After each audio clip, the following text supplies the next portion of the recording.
Estoy empezando a ser discípulo. El fuego y la cruz, muchedumbre de fieras, huesos quebrados, todo he de aceptarlo con tal que yo alcance a Jesucristo. Estas fueron palabras proferidas por Ignacio de Antioquía, camino hacia el martirio. Cualquier estudioso de la historia de la Iglesia podrá percatarse que las fuentes históricas respecto de las persecuciones en el primer siglo no son tan abundantes o profusas como las que encontramos en el segundo siglo. No abundan las noticias acerca de los mártires. Escasean mucho los detalles acerca de su martirio y especialmente acerca de las autoridades civiles que precisamente propinaban el castigo, las torturas, las condenas. Hay que poner atención, en el siglo segundo se van haciendo mucho más también masivas las persecuciones. En el siglo I, particularmente si tomamos con referencia la persecución bajo Nerón, fue una persecución de carácter local, es decir, no traspasó las fronteras de Roma, y nos encontramos con que en esa persecución particularmente lo más probable haya encontrado la muerte Pedro y Pablo. Hemos señalado en un podcast anterior, ¿cierto?, en una entrega anterior, que no tenemos certeza, no existe certeza respecto a los investigadores por el silencio de la historia, qué ocurrió con Pedro y con Pablo. Hay una presunción respecto de que hayan encontrado la muerte finalmente en Roma bajo la persecución de este infame emperador. Pero hay un silencio, digamos, que está recorriendo, digamos, la historia desde ese periodo hasta hoy respecto de estos dos personajes tan importantes para la historia de la Iglesia y que particularmente tienen un renombre connotado en la historia del Nuevo Testamento. Bueno, con el correr de los años, las noticias respecto a las persecuciones se hicieron cada vez más abundantes y entramos en el siglo II, que va ofreciendo mucho más material respecto de las persecuciones. Incluso hay documentos que empiezan a aparecer que son llamados precisamente las actas de los mártires, que consisten en descripciones más o menos detalladas de las condiciones bajo las que se produjeron las muertes, los asesinatos, las matanzas masivas, los martirios en definitiva. Está detalle de los arrestos, los encarcelamientos, los juicios. Menciona el nombre de los mártires o los mártires que eran ejecutados y que encontraban la muerte en razón de su fe. En algunos casos tales actas incluyen, hermanos, detalles muy particulares y que son considerados fidedignos acerca del proceso legal que se llevaba a cabo. Muchos de estos documentos se hicieron profusas copias y se hicieron también masivas a lo largo del Imperio Romano, ¿cierto? Incluso las actas propiamente tal de los procesos judiciales, es decir, de las actas oficiales de los tribunales, también fueron un material que de alguna forma se filtraba y que era repartido, era de público conocimiento, es decir, entre aquellos que tenían interés en conocer las causas, las personas y la forma en que muchos cristianos encontraron la muerte. Hay otros en quien escribe el acta, nos dice que estuvo presente en el juicio, hay testigos de los suplicios, en muchos casos, sin embargo, hay fuertes indicios de que las supuestas actas fueron escritas mucho tiempo después y que sus noticias no son, por tanto, completamente dignas de créditos. Por lo tanto, tenemos otro tipo de materiales, ¿cierto?, que no son del todo fidedignas y que podrían eventualmente ser puestas en duda. Lo que sí debemos de tener en claro es que existe documentación que da cuenta, las actas del martirio, los documentos de los tribunales, en fin, que da cuenta de incluso los nombres de los mártires, las situaciones una descripción del contexto en que muchos de estas personas encontraban la muerte, muertes por cierto que eran atroces, y particularmente en el siglo II vamos a contar en estos 20-25 minutos de este podcast en qué consistían. Es importante que nosotros miremos la historia, pero no solo como un ejercicio estéril, sino más bien entendiendo que la iglesia cristiana es un sujeto de la historia, y por lo tanto este ejercicio de mirar la historia nos permite también entender nuestro presente, saber que somos, digamos, un colectivo histórico importante y tenemos mucho que decir en los avatares diversos de la historia en que nos ha tocado vivir. En fin. En segundo lugar, entonces, hay otras noticias que llegaron a través de otros documentos escritos por cristianos que de algún modo se relacionaban con el martirio y la persecución. Se considera que el más valioso de esta clase de documentos es la colección de 7 cartas escritas por Ignacio de Antioquía, Camino al Martirio, que son documentos de valiosísimo valor histórico y devocional incluso, que vienen de la mano precisamente de este mártir que va contando, ¿verdad?, camino al martirio cuando ya ha sido, digamos, capturado por las fuerzas represivas del imperio y es llevado como un trofeo, ¿cierto?, al circo romano, ante las autoridades por lo menos, para que sea exhibido, como dije, como un trofeo ante las autoridades. En el siglo II, la profusa documentación de que mencionamos y que nos habla también el historiador Justo González, desde donde estoy tomando básicamente el referente histórico y del documento que me estoy valiendo en términos de apuntes para comentar con ustedes este interesante periodo de la historia.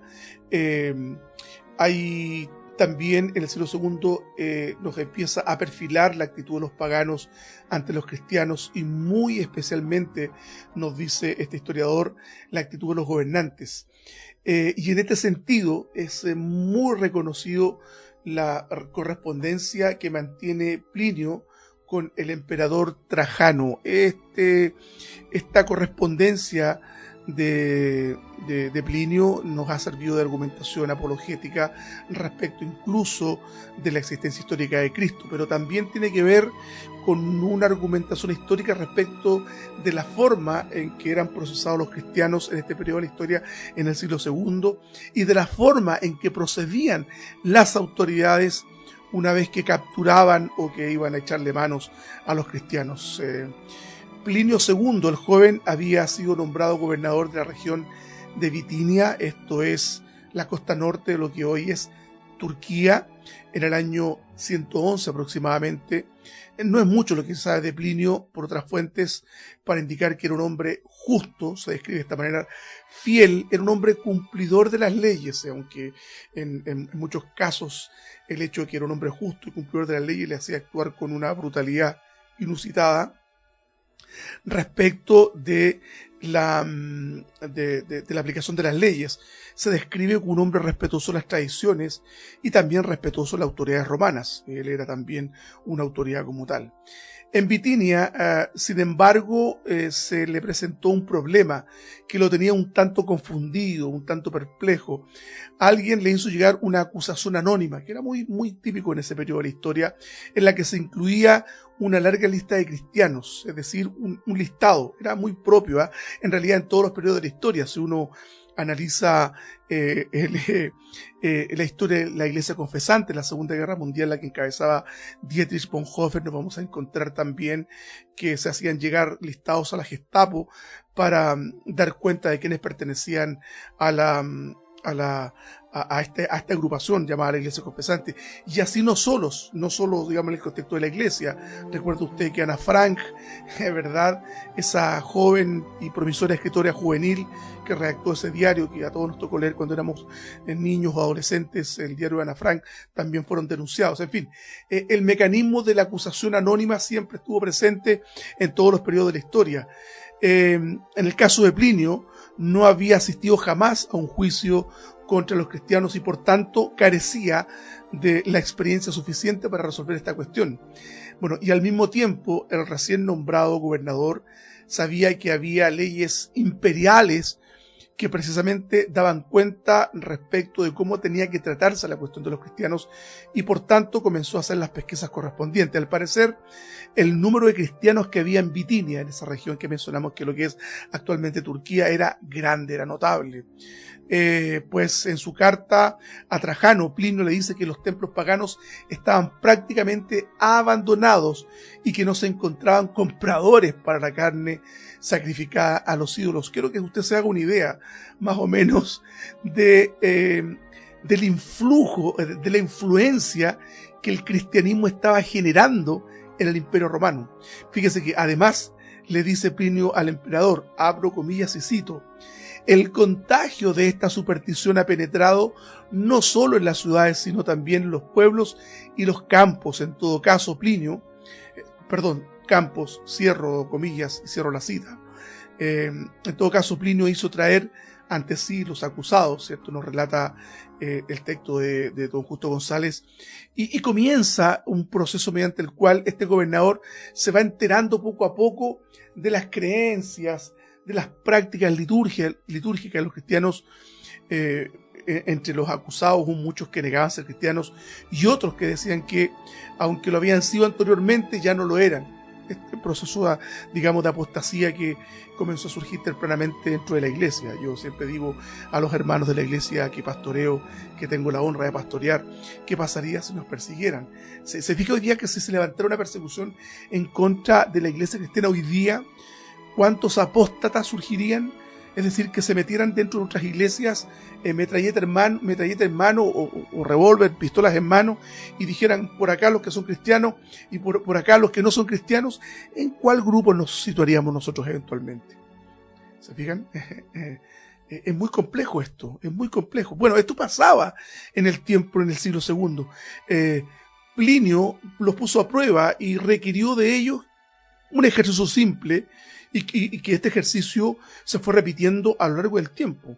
Es decir, si usted no es cristiano, entonces invoque a los dioses que adoraban al emperador, ofreciendo vino o incienso. Y esto era encender, ¿cierto?, una brizna, que era un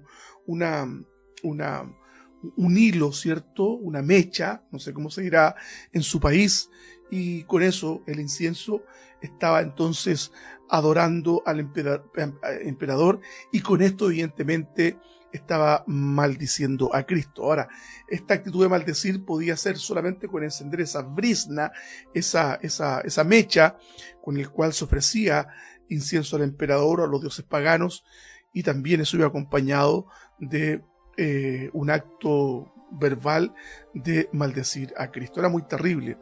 Ahora, quienes seguían sus instrucciones en este sentido eran inmediatamente puestos en libertad, pues según Plinio, que le comenta a Trajano, es imposible obligar a los verdaderos cristianos a hacer estas cosas. A mí, hermanos, particularmente me toca el corazón cuando yo leo esto. O sea, esto lo dice lo dice Plinio a Trajano, al emperador. Es imposible obligar a los verdaderos cristianos a hacer estas cosas, es decir, a blasfemar a Cristo, a ofrecer vino o incienso a los dioses, a prender incienso al emperador. Recuerden ustedes que por orden del Senado los emperadores eran adorados. La profunda convicción que había en el corazón de muchos de estos cristianos que prefirieron morir devorados, embestidos por las bestias, antes que negar a Cristo. Sin embargo, hermanos, los cristianos que persistían en su fe le planteaban a Plinio un problema mucho más difícil. Aún antes de recibir la acusación anónima, Plinio se había visto obligado a presidir sobre el juicio de otros cristianos que habían sido delatados. Bueno, en tales casos les había ofrecido 3 oportunidades de renunciar a su fe, 3 oportunidades. Al mismo tiempo, cierto, que mientras les llamaba la atención para que renunciaran a su fe, los estaba amenazando.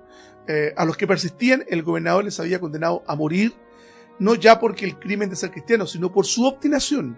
O sea, él los conminaba a que negaran su fe, hasta 3 veces. Pero finalmente Plinio no los ejecutaba porque persistían en ser cristianos, sino que los ejecutaba fundamentalmente por obstinación. Al parecer esto producía cierta irritación a Plinio el hecho de que, ofreciéndosele la oportunidad de negar su fe y salvar su vida, muchos preferían dar su vida por Cristo. Bueno, él le relata al gobernador, y aquí nos está dando el primer cuadro litúrgico de lo que hacían los cristianos en el segundo siglo. Y dice él, su crimen consistía en reunirse para cantar antifonalmente himnos a Cristo como a un Dios, es lo que mencionaba yo delante respecto a este argumento apologético en relación a Cristo en tanto personaje histórico, ¿cierto?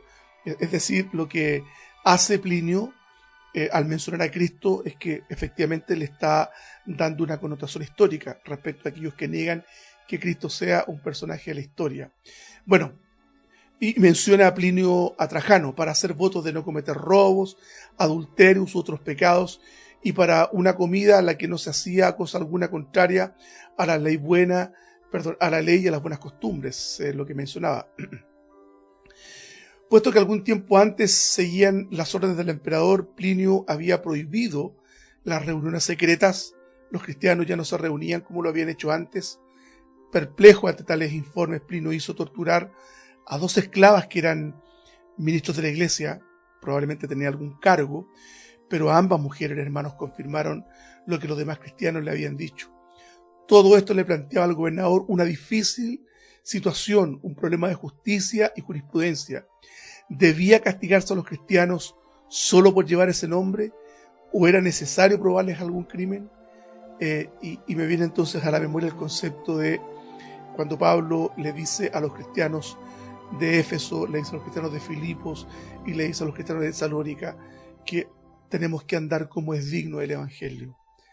Y esta actitud de dignidad tiene que ver con el testimonio que nosotros damos ante el mundo. Los cristianos de este periodo de la historia, sin lugar a dudas, daban un testimonio ante el propio funcionario público, Plinio, gobernador, quien daba cuenta, ¿cierto?, quien entregaba un informe ante el emperador. Qué terrible tener que castigar a las personas por el simple hecho de ser cristianos. Era una problemática de justicia. ¿Habría que probarles algún crimen o solo el crimen era ser cristianos?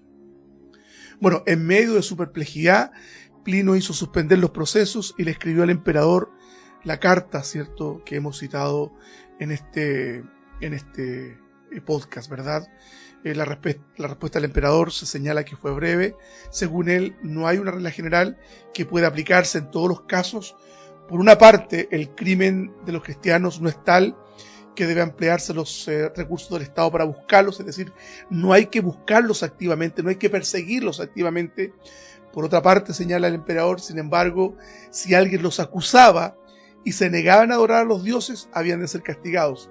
Entonces, la actitud del imperio, cuando gobernaba Trajano, era no perseguirlos, pero si eran acusados o eran delatados por alguien, se les conminaba entonces a que ofrecieran sacrificios a los dioses. Si se negaban a hacerlos, eran entonces ejecutados por contumacia, es decir, por no aceptar el hecho de adorar los dioses que eran promovidos por el emperador y eran promovidos por la religión romana. Casi 100 años más tarde, el abogado Tertuliano, del norte de África, ofrecía el siguiente comentario acerca de la decisión de Trajano, que todavía seguía vigente, imagínense. En la apología número 2, cito lo que menciona don Justo González: o sentencia necesariamente confusa, se niega a buscarles como a inocentes y manda que se les castigue como a culpables. Tiene misericordia y es severa, disimula y castiga. ¿Cómo evitas entonces censurarte a ti misma? Si condenas, ¿por qué no investigas? Y si no investigas, ¿por qué no absuelves? Ahora bien, ¿cierto?, aunque la decisión de Trajano no tenía mucho sentido lógico, sí tenía un sentido político. El emperador comprendía lo que Plinio le decía, que los cristianos, por el solo hecho de serlo, no cometían crimen alguno contra la sociedad o contra el Estado mismo. Por lo tanto, la sanción imperial señalaba que los recursos del Estado debían emplearse en asuntos más urgentes que andar buscando a los cristianos para ejecutarlos por el hecho de ser cristianos. Pero una vez que un cristiano era delatado y traído ante los tribunales imperiales, era necesario obligarles a adorar a los dioses del imperio, o castigarlos. De otro modo, los tribunales imperiales podrían perder la autoridad, y eso era entonces la situación a la que se enfrentaban las autoridades romanas. Por lo tanto, a los cristianos se les castigaba no por algún crimen que supuestamente habían cometido antes de ser delatados, sino por su crimen de ser simplemente cristianos, ¿verdad? Y esto es terrible. Este delito tenía que ser castigado como tal, porque de otro modo, y hay que entender la lógica de la judicatura romana, de otra manera se había de perder la autoridad, se había de menoscabar entonces la influencia de los tribunales, se había entonces de menoscabar también la autoridad de los gobernadores, de los emperadores, si se permitía que los cristianos no prestaran atención a las normativas rigurosas del imperio, entonces tenían que ser castigados. Y si no eran castigados, entonces la ley romana podía resultar laxa, relajada, en fin. Interesante el tema, ¿cierto? Estamos viendo solo una pincelada de lo que es la situación que estaba viviendo la cristiandad en el segundo siglo, y particularmente este drama jurídico, político, religioso que estaban viviendo los cristianos. En la próxima entrega nos vamos a referir entonces a Ignacio de Antioquía. Vamos a dejarlo hasta aquí. Les agradezco que hayan tenido el tiempo de escucharnos, y cualquier consulta, recuerden, pueden escribirme al correo electrónico mcontrerasaravena@gmail.com. Recuerden que estamos en Spotify, estamos en YouTube y estamos también en Spotify, YouTube. Ahí pues. Así que están todos cordialmente invitados a que nos puedan seguir también en nuestras redes sociales. El Señor les bendiga, les guarde cada día, y nos estamos encontrando en nuestra próxima entrega, otro audio, y para ver particularmente Ignacio, el portaantorchas de Dios. El Señor les bendiga.